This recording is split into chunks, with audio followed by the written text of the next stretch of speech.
Hello दोस्तों, स्वागत है आपका आपके अपने चैनल स्टोरी टेलिंग में। अगर आप डरने और रोमांच महसूस करने के लिए तैयार हैं तो इस वीडियो को अभी लाइक कर दीजिए और ऐसी ही रोंगटे खड़े कर देने वाली कहानियों के लिए हमारे चैनल को सब्सक्राइब करना बिल्कुल मत भूलिएगा। तो चलिए शुरू करते हैं आज रात के सबसे भयानक सफर को। आंखें खुली रखिएगा। गोरखपुर से मुंबई के बीच चलने वाली गोदान एक्सप्रेस में होने वाली ये कहानी महज एक रेल यात्रा नहीं बल्कि रूह कपा देने वाला वो अनुभव है जिसे सुनकर आज भी लोग उस ट्रेन के S7 कोच में बैठने से कतराते हैं। दहशत का सफर, बर्थ नंबर 66। शुरुआत, एक अजीब सी खामोशी। शाम के 4 बज रहे थे। गोरखपुर जंक्शन पर भीड़ हमेशा की तरह बेकाबू थी, लेकिन कोच S7 के पास एक अजीब सा सन्नाटा पसरा हुआ था। समीर, जो मुंबई में एक सॉफ्टवेयर इंजीनियर था, अपनी सीट तलाशते हुए कोच के अंदर दाखिल हुआ। उसकी सीट थी बर्थ नंबर 66। जैसे ही वो अपनी सीट पर बैठा, उसे महसूस हुआ कि कोच के अंदर का तापमान बाहर की तपती गर्मी के बावजूद काफी कम है। उसके सामने वाली बर्थ पर एक बुजुर्ग व्यक्ति बैठा था जो लगातार अपनी माला जप रहा था और उसकी आंखें बंद थीं। समीर ने मुस्कुराकर बात शुरू करने की कोशिश की। बाबा, मुंबई तक जा रहे हैं? बुजुर्ग ने आंखें खोलीं। उनकी पुतलियां पूरी तरह सफेद थीं। उन्होंने बस इतना कहा, बेटा, अगर रात को पायल की आवाज सुनाई दे तो चादर ओढ़ लेना और सांसें धीमी कर लेना, देखना मत। समीर हंस दिया। उसे लगा शायद कोई अंधविश्वासी यात्री है, लेकिन जैसे ही ट्रेन ने प्लेटफॉर्म छोड़ा, उसकी हंसी गायब होने वाली थी। रात का पहला पहर, मणिकर्णिका का साया। वाराणसी स्टेशन बीत चुका था। रात के 11 बज रहे थे। पूरा डिब्बा गहरी नींद में था। समीर की नींद अचानक टूटी। उसे लगा जैसे कोई उसके पैरों के पास बैठा है। उसने धीरे से आंखें खोली, लेकिन वहां कोई नहीं था। तभी कोच के गलियारे आइल से एक आवाज आई, छन छन छन। ये पायल की आवाज थी। समीर को लगा शायद कोई यात्री वॉशरूम जा रहा होगा, लेकिन वो आवाज उसकी बर्थ के पास आकर रुक गई। उसने अपनी चादर के कोने से झांक कर देखा। उसे 2 पैर दिखे, लेकिन वे जमीन पर नहीं टिके थे, बल्कि हवा में कुछ इंच ऊपर तैर रहे थे। उन पैरों में भारी चांदी की पाजेब थी, जिनसे काला खून रिस रहा था। समीर का गला सूख गया। उसने बुजुर्ग की बात याद की और चादर के अंदर दुबक गया। अचानक उसे अपनी चादर पर भारी दबाव महसूस हुआ, जैसे कोई उसके ऊपर झुक रहा हो। एक ठंडी, सड़ी हुई गंध उसके नथुनों में भर गई। एक फुसफुसाहट उसके कान के पास गूंजी, जग रहे हो ना? सस्पेंस का गहराता जाल। अगली सुबह जब समीर उठा तो उसने राहत की सांस ली। सूरज की रोशनी ने उसके डर को कम कर दिया था। उसने सामने वाले बुजुर्ग को देखा, लेकिन वे वहां नहीं थे। उनका सारा सामान वहीं रखा था। समीर ने पास के TTE से पूछा, सर, सामने वाले बाबा कहां गए? TTE ने चार्ट देखा और अजीब नजरों से समीर को घूरा। बेटा, इस पूरे केबिन में सिर्फ तुम्हारी बुकिंग है। ये पूरी 6 बर्थ खाली हैं। तुम अकेले यहां सो रहे थे। समीर के होश उड़ गए। उसने चार्ट खुद देखा। वास्तव में बर्थ 61 से 66 तक केवल समीर का नाम था। तो वो बुजुर्ग कौन था और रात को वो पायल की आवाज किसकी थी? तभी उसे खिड़की के शीशे पर कुछ दिखा। बाहर की धूल पर अंदर की तरफ से उंगलियों से लिखा था, अभी तो हम जबलपुर भी नहीं पहुंचे। दूसरा दिन, 70 साल पुराना रहस्य। समीर ने हिम्मत जुटाई और ट्रेन के पुराने पेंट्री कार कर्मचारी रहीम चाचा से बात की। रहीम चाचा 30 साल से इस रूट पर थे। समीर ने जब उन्हें रात का वाकया सुनाया तो रहीम चाचा का चेहरा पीला पड़ गया। उन्होंने बताया, बेटा, 1950 में इसी ट्रेन के S7 कोच में एक दुल्हन की हत्या कर दी गई थी। उसे उसके गहनों के लिए मार दिया गया था। तब से हर अमावस्या को वो अपनी पायल ढूंढने आती है। लेकिन डरावनी बात ये नहीं है। डरावनी बात यह है कि जो उसे देख लेता है वो अगले स्टेशन पर उतर नहीं पाता। समीर ने घबराकर कहा, मैं अगले स्टेशन इटारसी पर उतर जाऊंगा। रहीम चाचा ने उदासी से सिर हिलाया, कोशिश कर लेना, पर वो तुम्हें उतरने नहीं देगी। क्लाइमैक्स, मौत की पटरी। रात के 2 बजे ट्रेन इटारसी के पास थी। समीर ने अपना बैग उठाया और दरवाजे की तरफ भागा। कोच का दरवाजा जाम था। उसने पूरी ताकत लगा दी, लेकिन वो हिला तक नहीं। तभी पूरी ट्रेन की लाइटें गुल हो गईं।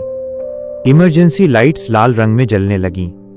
सन्नाटे को चीरते हुए वही पायल की आवाज फिर आई, लेकिन इस बार वो तेज थी। समीर ने पीछे मुड़कर देखा।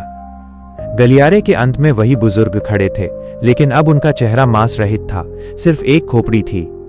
उनके पीछे वो दुल्हन खड़ी थी, जिसका चेहरा आधा जला हुआ था और उसकी एक आंख लटकी हुई थी। वो समीर की ओर बढ़ने लगी। समीर चिल्लाया, मुझसे क्या चाहिए? वो रूह रुकी और उसने एक फटी हुई आवाज में कहा, मेरी पायल, जो तुमने दबा रखी है। समीर ने चौंक कर देखा।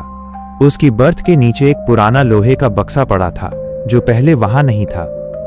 जैसे ही उसने उसे खोला, अंदर चांदी की एक जोड़ी पाजेब थी, जो खून से सनी थी। जैसे ही ट्रेन ने एक तेज झटका खाया, समीर का संतुलन बिगड़ गया। वह बक्सा लेकर दरवाजे की तरफ गिरा। अचानक दरवाजा खुल गया, लेकिन बाहर स्टेशन नहीं था, बल्कि एक गहरी खाई थी।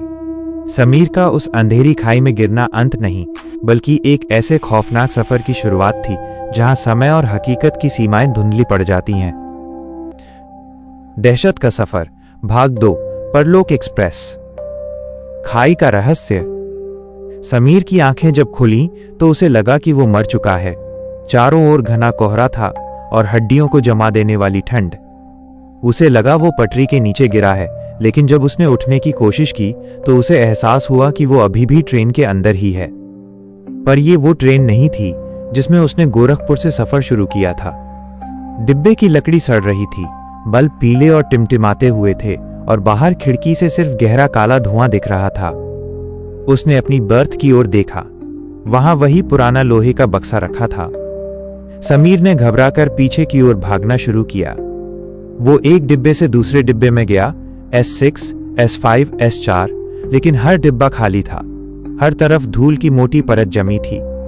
अचानक एक डिब्बे में उसे वही सफेद आंखों वाला बुजुर्ग बैठा दिखा। इस बार वो माला नहीं जप रहा था, बल्कि एक पुरानी फटी हुई डायरी में कुछ लिख रहा था। समीर हांफते हुए बोला, बाबा, हम कहाँ हैं? ये ट्रेन रुकी क्यों नहीं? बुजुर्ग ने बिना सिर उठाए कहा, बेटा, ये रूहों की शंटिंग है। जो मुसाफिर अपनी मंजिल से पहले उतरने की कोशिश करते हैं, वे इसी लूप में फंस जाते हैं। अब ये ट्रेन कभी मुंबई नहीं पहुंचेगी। टिकट जो खून से लिखी गई। समीर के पैरों के नीचे की जमीन खिसक गई। निकलने का कोई तो रास्ता होगा। बुजुर्ग ने अपनी उंगली से खिड़की की ओर इशारा किया। बाहर धुंध के बीच एक छोटा सा स्टेशन दिख रहा था, जिस पर धुंधला सा नाम लिखा था, शमशान रोड। बुजुर्ग ने फुसफुसाते हुए कहा, अगले स्टेशन पर ट्रेन 30 सेकंड के लिए रुकेगी। अगर तुम उतर पाए तो बच जाओगे, लेकिन याद रखना, वो दुल्हन तुम्हारी पायल के बिना तुम्हें जाने नहीं देगी। और यहां का किराया पैसों से नहीं, सांसों से चुकाना पड़ता है। तभी ट्रेन की छत से काला खून टपकने लगा। ऊपर से वही पायल की आवाज आई, छन छन छन। वो दुल्हन अब छत से उल्टी लटकी हुई थी। उसके बाल समीर के चेहरे को छू रहे थे। उसकी सड़ी हुई आवाज गूंजी, तारांकन समीर, मेरी पायल वापस कर दो या अपनी जिंदगी मुझे दे दो। 30 सेकंड का संघर्ष। ट्रेन की रफ्तार धीमी हुई। शमशान रोड स्टेशन नजदीक था। समीर ने वो लोहे का बक्सा उठाया। उसे लगा कि अगर वो ये बक्सा उसे दे दे तो शायद वो बच जाए। जैसे ही ट्रेन रुकी, समीर दरवाजे की तरफ भागा, लेकिन जैसे ही उसने पैर बाहर निकाला, उसे महसूस हुआ कि स्टेशन का प्लेटफॉर्म पत्थरों का नहीं, बल्कि इंसानी खोपड़ियों से बना है। दुल्हन ने उसका हाथ पकड़ लिया। उसकी पकड़ इतनी ठंडी थी कि समीर का हाथ नीला पड़ने लगा। तुम अकेले नहीं जा सकते, वो चिल्लाई। समीर ने अपनी पूरी ताकत लगाई और चिल्लाया, ये लो अपनी पायल। उसने बक्सा स्टेशन की ओर फेंक दिया। दुल्हन का ध्यान भटका और वो बक्से की ओर झपटी। समीर ने छलांग लगा दी। वह जमीन पर गिरा और बेसुध हो गया। हकीकत या मति भ्रम? जब समीर की नींद खुली तो वो मुंबई के एक अस्पताल में था। उसके पास पुलिस और उसके घरवाले खड़े थे। डॉक्टर ने कहा, मिस्टर समीर, आप खुशकिस्मत हैं। कसारा घाट के पास ट्रेन से गिरकर आप झाड़ियों में फंस गए थे। आपको गंभीर चोटें आई हैं। समीर ने राहत की सांस ली। उसे लगा कि वो सब एक बुरा सपना था। उसने पुलिस अधिकारी से पूछा, सर, क्या आपको वहां कोई पुराना बक्सा मिला? पुलिस वाले ने अजीब नजरों से उसे देखा और एक प्लास्टिक की थैली दिखाई। बक्सा तो नहीं मिला, लेकिन आपकी मुट्ठी इतनी कसकर बंद थी कि हमें उसे खोलने के लिए काफी मशक्कत करनी पड़ी। थैली के अंदर चांदी की एक पुरानी टूटी हुई पायल थी। समीर के रोंगटे खड़े हो गए। उसने अपने हाथ की ओर देखा। उसकी कलाई पर काले रंग के हाथ के निशान थे, जैसे किसी ने उसे बहुत जोर से पकड़ा हो। और उसी वक्त अस्पताल के वार्ड के सन्नाटे में उसे दूर गलियारे से एक जानी पहचानी आवाज आई। वो अभी भी उसके पीछे थी। हॉस्पिटल के उस शांत गलियारे में पायल की आवाज सुनकर समीर समझ गया था कि ये रूह उसका पीछा छोड़ने वाली नहीं है। अब भागने का वक्त खत्म हो चुका था। यह इस भयानक खेल का आखिरी पड़ाव था। दहशत का सफर, अंतिम अध्याय माइनस श्राप का अंत। अस्पताल में साया। रात के 3 बज रहे थे। वार्ड की लाइटें अचानक भभक कर बुझ गईं। समीर ने देखा कि वार्ड की दीवारों से काला पानी रिस रहा है। वो अपनी बैसाखी के सहारे खड़ा हुआ। खिड़की के शीशे पर भाप जम गई थी, जिस पर किसी ने उंगलियों से लिखा, आधा सफर बाकी है। तभी नर्स के केबिन से एक चीख सुनाई दी। समीर वहां पहुंचा तो देखा कि नर्स जमीन पर बेहोश पड़ी है और उसके गले पर उंगलियों के काले निशान हैं। कमरे के कोने में वही रूह खड़ी थी, सफेद फटी हुई साड़ी, उलझे बाल और उसकी आंखों की जगह 2 खाली अंधेरे गड्ढे। उसने अपना हाथ समीर की ओर फैलाया। पायल, पूरी करो। समीर समझ गया। जो पायल उसे मिली थी वो सिर्फ एक पैर की थी। दूसरी पायल अभी भी उस पुरानी परलोक एक्सप्रेस या शायद उसी लोहे के बक्से में थी जो उसने कसारा घाट की पहाड़ियों में फेंका था। जब तक जोड़ा पूरा नहीं होता, वो रूह उसे तड़पाती रहेगी। वापसी, मौत के मुहाने पर। समीर ने एक पागलपन भरा फैसला लिया। वो अस्पताल से भागा और एक टैक्सी ड्राइवर को भारी पैसे देकर उसी जगह ले जाने को कहा जहां वो ट्रेन से गिरा था, कसारा घाट का किलर कर्व। ड्राइवर ने उसे वहां छोड़ने से मना कर दिया। साहब, रात को वहां मौत नाचती है। वहां पुराने जमाने में एक ट्रेन हादसा हुआ था, तब से वहां कोई नहीं रुकता। समीर अकेले ही घने जंगलों और पटरियों के बीच पहुंचा। उसके हाथ में वो एक पायल थी। उसे वह बक्सा ढूंढना था। तभी उसे पटरी के किनारे वही बुजुर्ग दिखे। वे एक पत्थर पर बैठे बीड़ी पी रहे थे। समीर चिल्लाया, बाबा, मदद कीजिए, इसे कैसे रोकूं? बुजुर्ग ने धुआं छोड़ते हुए कहा, बेटा, बदला खून से नहीं, इंसाफ से शांत होता है। उस दुल्हन का नाम रत्ना था। उसे किसी भूत ने नहीं, बल्कि इसी ट्रेन के गार्ड और टीटीई ने मिलकर मारा था। उसकी लाश को पटरियों के नीचे दफना दिया गया था। जब तक उसे अग्नि नहीं मिलेगी, वो भटकती रहेगी। अंतिम मुकाबला, आग और आत्मा। तभी हवा का रुख बदला। पेड़ों के पीछे से वही पायल वाली रूह निकली। इस बार वो अकेली नहीं थी। उसके पीछे कई और धुंधली आकृतियां थीं। वे लोग जो पिछले 70 सालों में इस ट्रेन से गायब हुए थे। वे सब समीर की ओर बढ़ रहे थे।